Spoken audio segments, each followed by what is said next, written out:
Selamat datang ke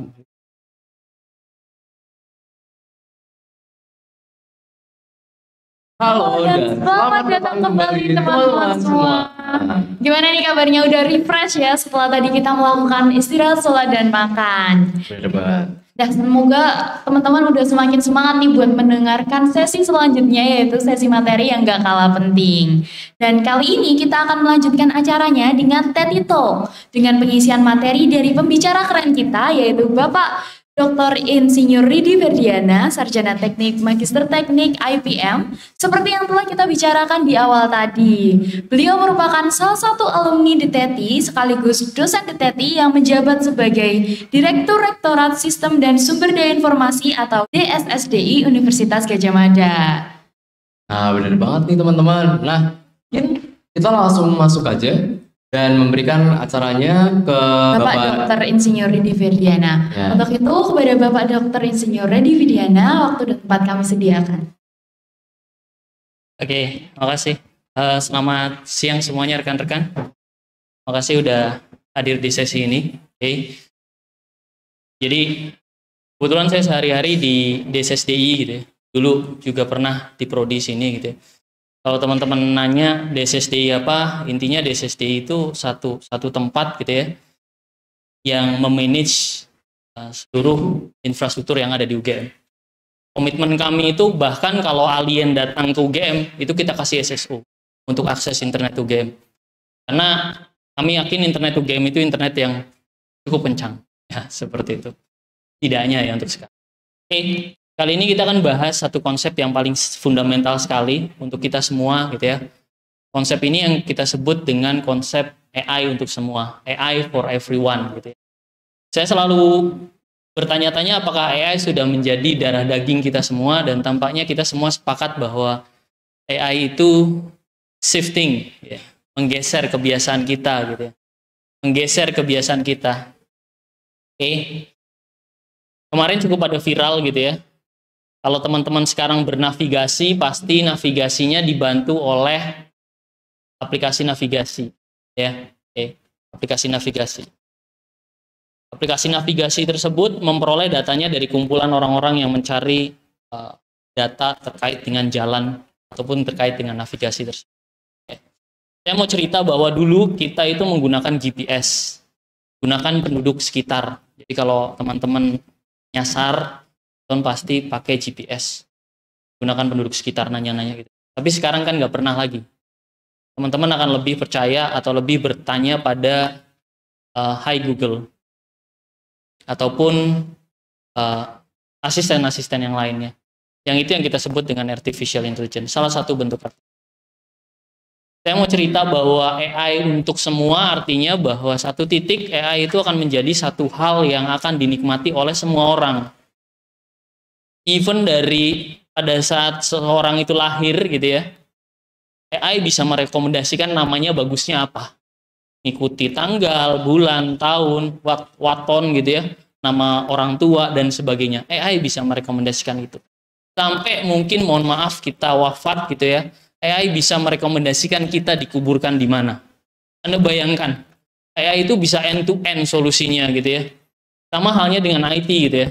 Dulu IT itu hanya sebatas kita mengubah dari mengetik ke sesuatu yang komputer, tetapi kan sekarang berubah juga ya. Oke. Saya merasa AI ini sebuah evolusi yang natural, karena bukan sesuatu yang revolusioner seperti kita terpaksa belajar bagaimana belajar mengajar jarak jauh ya bagi seorang dosen pada saat pandemi. Enggak. AI itu sesuatu yang tumbuh secara natural. Tumbuh bukan karena pandangan pertama Anda tertarik dengan seseorang, bukan. AI itu tumbuh karena ada satu interaksi yang berkelanjutan. Interaksi pada saat Anda berkelanjutan men-search sesuatu di search engine Anda. Anda melakukan men-search sesuatu di search engine Anda terus berulang gitu ya, sehingga mereka hafal apa yang Anda lakukan. Konsep seperti itu dikumpulkan menjadi satu tempat, big data. Jadi rekan-rekan bisa membayangkan aktivitas rekan-rekan dari pagi buta terbangun, menyalakan sampai teman-teman tertidur, itu semuanya disimpan. Dulu penyimpanannya nggak mungkin, karena penyimpanannya itu sangat terbatas. Mega, 10 giga, 1 tera, petabyte, dan sebagainya.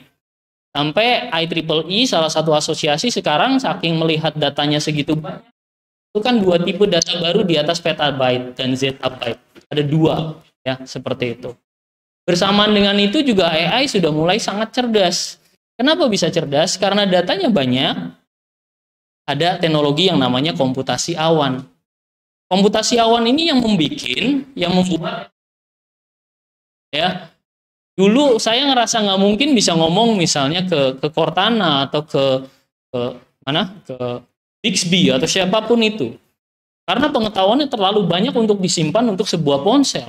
Tapi sekarang it's possible, ya, karena ada cloud computing. Jadi saya mau cerita apa? 2 hal ini yang meng-unlock, yang merilis the power of AI. Mungkin teman-teman sudah paham, tapi ini sesuatu yang fundamental yang jarang dilupakan, yaitu adalah business process. 3 kombinasi ini menjadi evolusi natural sebuah AI. Jadi AI itu kombinasi 3 hal ini, dan kalau kita bicara lebih jauh, AI itu sebenarnya membalik perilaku Anda dari yang belajar teknologi ke, ya, teknologi belajar tentang Anda. Ya, kebalik. Sekarang Anda nggak belajar teknologi yang lebih pintar daripada Anda, gitu ya. Oke. Pada saat saya bingung, saya bisa bertanya, what is the best, the near restaurant? Ya, the near restaurant. Pada saat saya mengatakan the near restaurant, keluaran yang saya temukan dengan mungkin Mbak Aulia keluarkan itu berbeda. Karena memang sudah dibalut oleh AI. Lalu AI itu pada dasarnya mempelajari apa? Dia akan berusaha untuk menjawab pertanyaan kita. How is weather today? Contohnya seperti itu. Sepaling sederhana, dia membaca konteks dan sebagainya. Kemudian juga dia melakukan koordinasi. Contohnya misalnya, dia bisa merekomendasikan bagusnya meeting itu jam segini sampai jam segini. Nah, seperti itu. Pada saat mungkin schedule kita padat, ya. Oke. Kemudian dia juga bisa mendengarkan. Ya. Seringkali misalnya saya kelupaan nyalain Bluetooth pada saat saya masuk mobil. Saya cuma bilang, hey Bixby, please turn on Bluetooth. Even sekarang mereka nggak perlu mendengarkan. Begitu saya nyalakan mobil, ya, dia tahu itu HP saya dekat sama mobil, nyala sendiri. Ya kan, seperti itu. Sampai level sana. Itu yang kita sebut dengan memantau. Dan yang terakhir antisipasi. Antisipasi. Yang kita pakai misalnya smartwatch ini gitu ya. Pada saat saya berolahraga, kemudian heartbeat saya di atas 120, 150, 160, 180, dia akan bergetar. Istirahat woy. Nah, gitu ya. Nah, sampai sebegitunya, ya. Oke. Seperti itu. Jadi kalau kita bayangkan sekarang kebalik gitu. Ya, apakah manusia akan menjadi makin bodoh gitu pertanyaannya? Oke. Tapi enggak, karena penerapan AI ini bukan diterapkan ke agen cerdas seperti Bixby, Cortana, atau Alexa dan sebagainya, enggak. Dia juga diterapkan di aplikasi. Contohnya misalnya, Anda yang lagi suka dengar lagu melo, akan direkomendasikan lagu melo, sehingga seharian Anda akan melo terus. Anda yang sedang mendengar lagu lagu bahagia, terus dikasih lagu bahagia agar makin bahagia. Ya, itu aplikasi Spotify misalnya. Atau bentuknya layanan seperti chatbot, keluhan pelanggan dan sebagainya. Atau sampai yang paling terakhir infrastruktur cerdas seperti mobil, bangunan dan sebagainya. Nanti ke depannya, ya, kita akan mengarah AI melekat ke infrastruktur. AI melekat ke infrastruktur. Mulai dari hal-hal yang sederhana, mungkin teman-teman berjalan tiba-tiba mati nyala gitu ya. Pengaturan suhu gitu dan sebagainya, itu akan terus berkembang, ya. Oke. Kemudian kita akan lihat sedikit contoh. Ini adalah salah satu implementasi ya AI di tahun 2020 yang didesain. Jadi mereka ini ada perusahaan Mazda gitu ya. Mazda itu membuat satu research roadmap selama 10 tahun.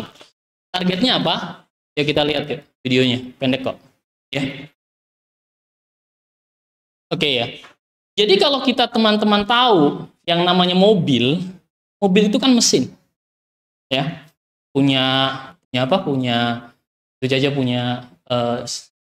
kapasitas bensin gitu ya, kapasitas mesin, terus punya hal-hal yang lain gitu ya, seperti itu. mobil itu adalah salah satu proses yang natural dari satu bentuk mobilitas manusia yang dulunya itu berupa kuda. Orang dulu pakai kuda. Orang biasanya kalau pengen mengendalikan mengendalikan kuda itu dielus kudanya. Nanti lama-lama mobil juga dielus. Mobil dielus gitu. Seperti itu. Nah, jadi nanti suatu saat mobil itu akan gesture aware. Dan mungkin mobil sekarang juga sudah mulai gesture aware gitu ya. Contohnya seperti apa? Contohnya seperti misalnya seperti ini.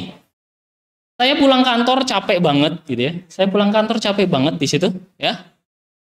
Saya pulang kantor capek banget. Kemudian tentu saja saya mau pulang ya, naik mobil saya gitu ya. Tangan saya menyentuh setir.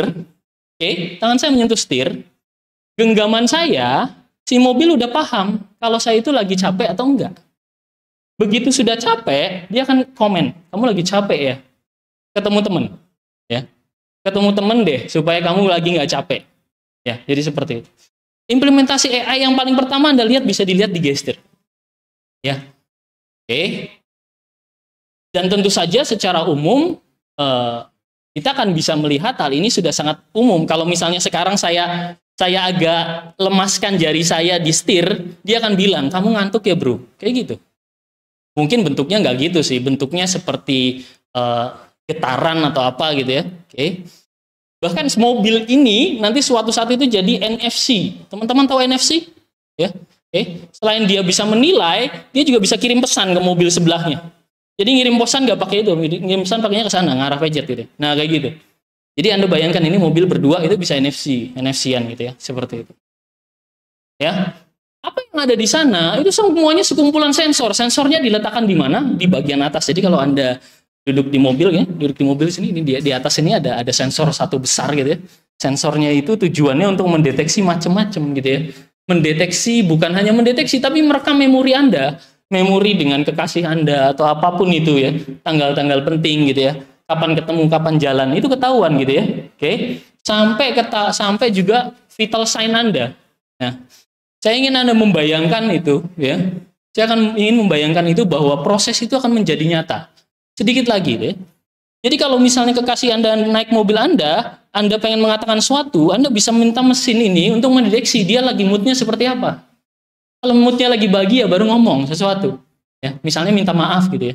Tapi kalau moodnya lagi nggak bagus, jangan gitu ya. Seperti itu. Jadi teman-teman bisa bayangkan itu. Itu salah satu implementasinya. Sekarang teknologi stack-nya gimana? Teknologi stack-nya sebenarnya bukan sesuatu yang luar biasa. Yang tadi saya katakan itu berada di level solution. Di bawah itu ada yang namanya cognitive services, layanan kognitif. Layanan kognitif itu apa sih?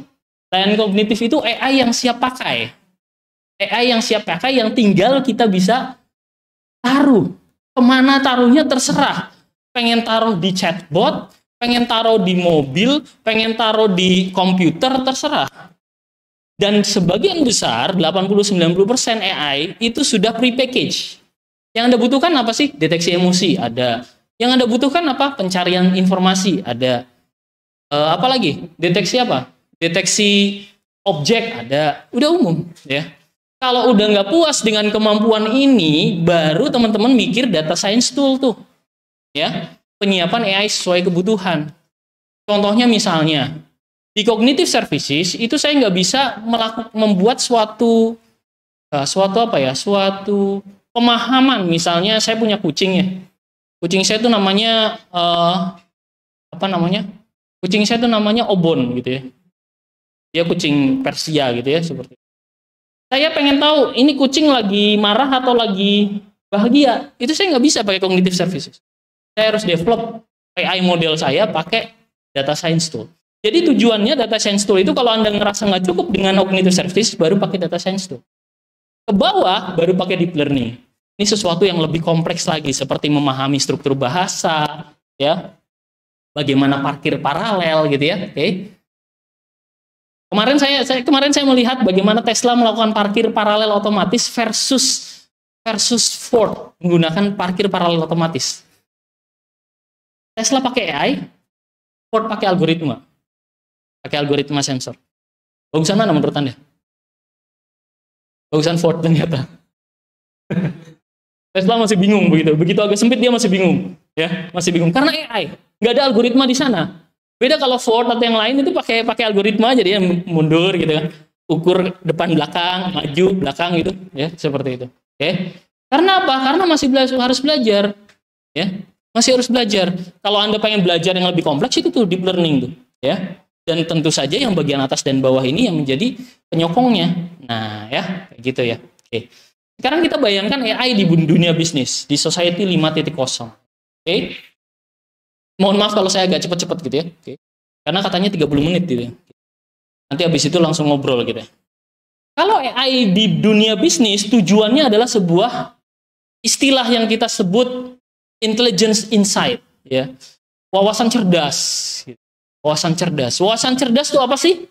Ya, terbagi menjadi beberapa umumnya. Pertama, apa yang terjadi? Anda bisa membayangkan misalnya gempa baru-baru ini, ya, yang dialami oleh rekan-rekan kita yang berada di Cianjur. Apa yang terjadi? Dia ada report. Oke, ada report. Oke, begitu setelah ada report itu harus selalu terupdate dong. Ya.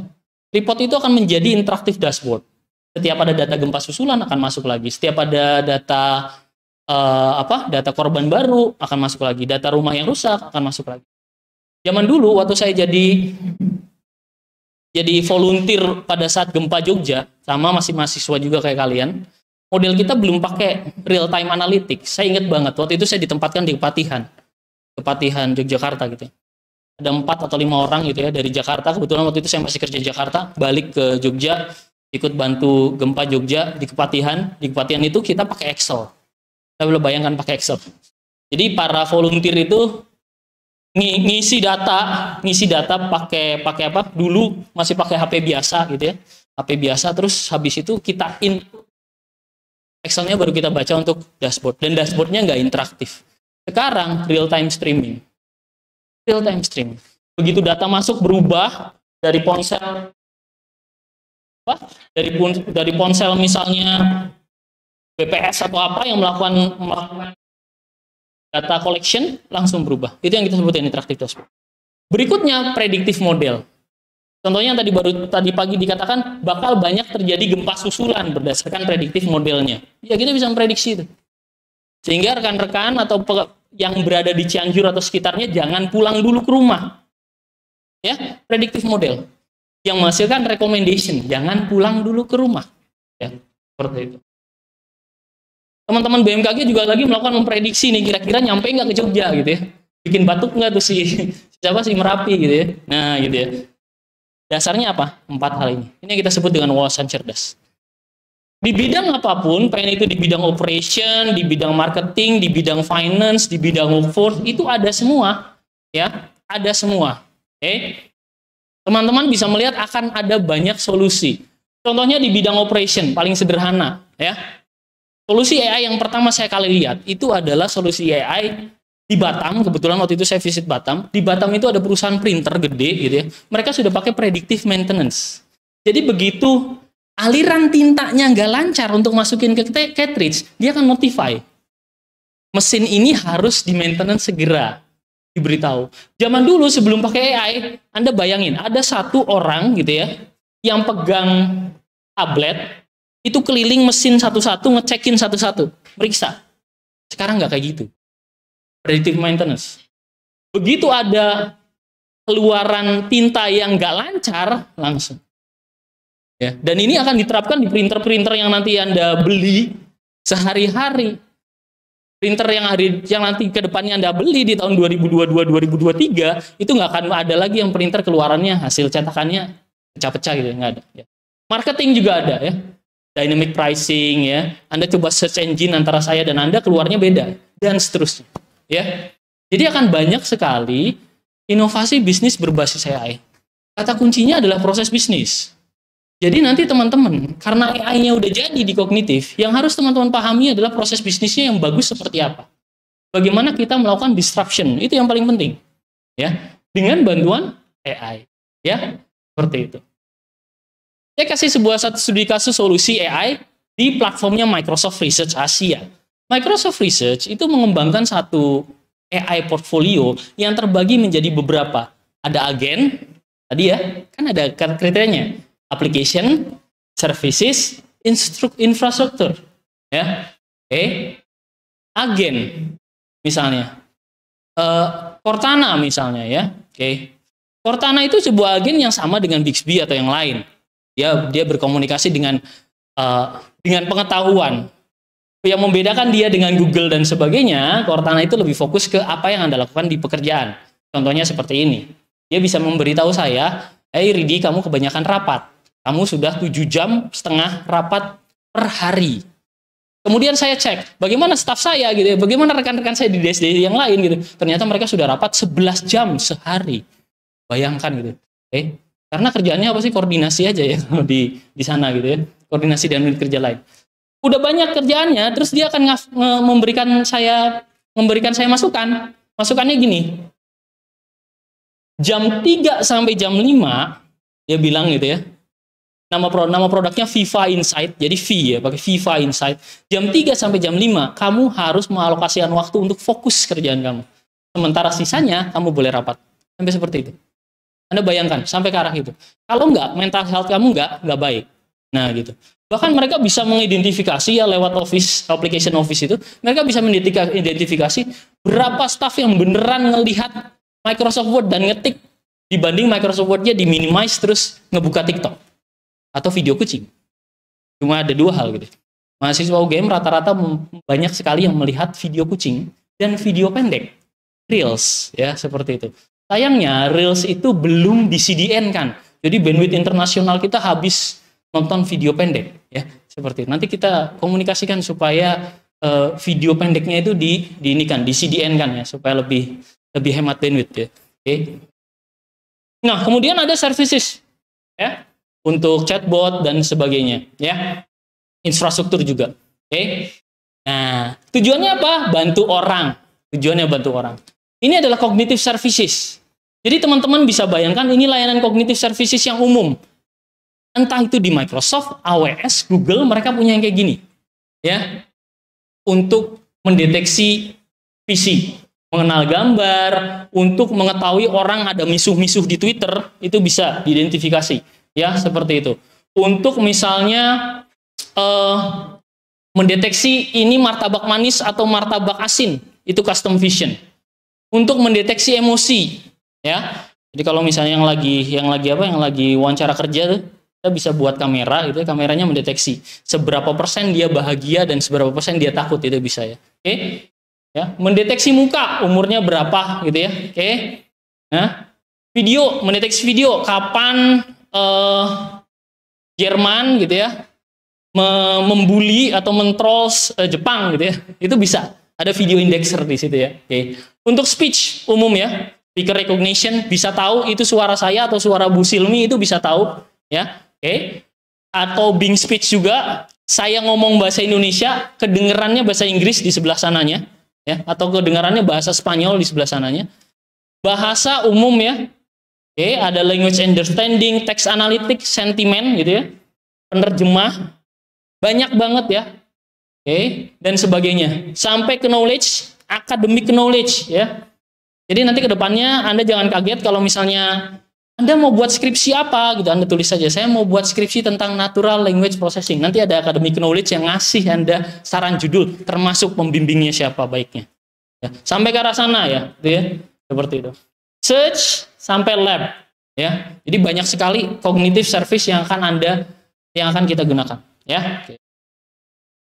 Nah, kalau teman-teman tertarik gitu ya, ini adalah salah satu contoh implementasi cognitive services untuk salah satu rekan kita yang kurang beruntung, tapi dia bekerja sebagai software engineer selama 10 tahun di perusahaan tersebut ya. Sebut saja namanya X gitu ya. Dia terlahir buta. Ya. Tapi dia adalah senior software engineer di perusahaan tersebut, gitu ya. Dia tentu saja nggak bisa ngelihat bagaimana dia bisa menikmati dunia, gitu ya. Maka dia menggunakan kacamata ya, menggunakan kacamata yang kita sebut aja smart glass. Sebut aja smart glass. Oke. Kacamata ini bisa untuk apa? Walaupun terkesan sederhana, ini bisa membantu dia untuk bisa menikmati dunia, ya. Misalnya di potret ada orang, nanti kemudian akan ada keluaran gitu, ada orang yang tengah main skateboard. Dia coding, dia pengembang salah satu application yang namanya Visual Studio. Dia mengetik lewat suara, kodenya apa, setelahnya apa, ya. Dan dia bekerja 9 tahun untuk itu. Ketakutan dia itu pas pada saat diskusi kayak gini. Dia takut banget kalau diskusi ini dia ngomong gak ada yang dengerin. Bener gak? Atau nggak pada tidur gitu. Atau nggak memperhatikan gitu ya. Nah, dia bisa dibantu. Ya, akan dikasih tahu. Dia lagi memperhatikan matanya kemana dan sebagainya. Ini solusi yang sederhana banget. Tapi bantu banget kan bagi dia ya. Anda bayangkan, bantu sekali. Bagi orang-orang yang punya difabel seperti ini. Dan itu dan saya termasuk respect gitu ya. Orang yang full version seperti Anda aja, full version gitu. Itu ya, itu jadi coding aja mau, nggak begitu mau gitu ya. Ini ya. Ini dia pakai aplikasi Office Lens. Office Lens itu kalau agak miring-miring akan kasih rekomendasi gitu ya. Ya. Jadi kalau ada menu dia harus scan dulu menunya, terus habis itu dibacain mau pesan apa gitu ya. Oke. Karena kita pahami nggak semuanya lokasi itu difabel friendly. Nah, AI tujuannya untuk itu. Kalian bisa bayangkan ya. Oke. Terus teman-teman kalau pengen jadi AI engineer di DTT gimana gitu ya? Ini yang harus kalian pelajari nih ya. Ini dia ya. Oke. Basic programming tuh. Saya sarankan Anda pelajari C++ karena kalau nanti Anda belajar deep learning enak kan pakai C++ untuk masalah performanya. Habis itu discrete math. Matematika diskrit ya, oke. Kalkulus ada 2 versi ya, kalkulus ya. Struktur data ya. Oke, ini keahliannya Bu Silmi nih ya. Oke. Object oriented programming ya, silahkan belajar bahasa pemrograman yang lebih tinggi seperti C# atau Python. Database teknologi, AI ada kuliahnya ya. Software engineering ya. Karena software engineering sekarang dia punya cabang yang spesifik yang namanya machine learning operation. AI operation gitu ya, kalau di teknologi DevOps ya. Data engineering, cloud computing, application integration, sampai ada karir path Anda. Kan Anda bisa milih mau jadi data engineer atau yang lain ya. Jadi ini nih ya yang harus Anda pelajari, oke? Nah, kalau pengen belajar lebih lanjut setelah belajar di AI di DTT, Anda bisa masuk ke AI Business School. Ya. Sekolah untuk me-aware proses bisnis yang menarik yang bisa di AI kan, ya. Kalau udah belajar AI Business School, masuk ke AI Lab. Semuanya gratis loh ya, kecuali certification. AI Lab. Ya. AI Lab ini sandbox Anda belajar AI. Yang terakhir AI certification.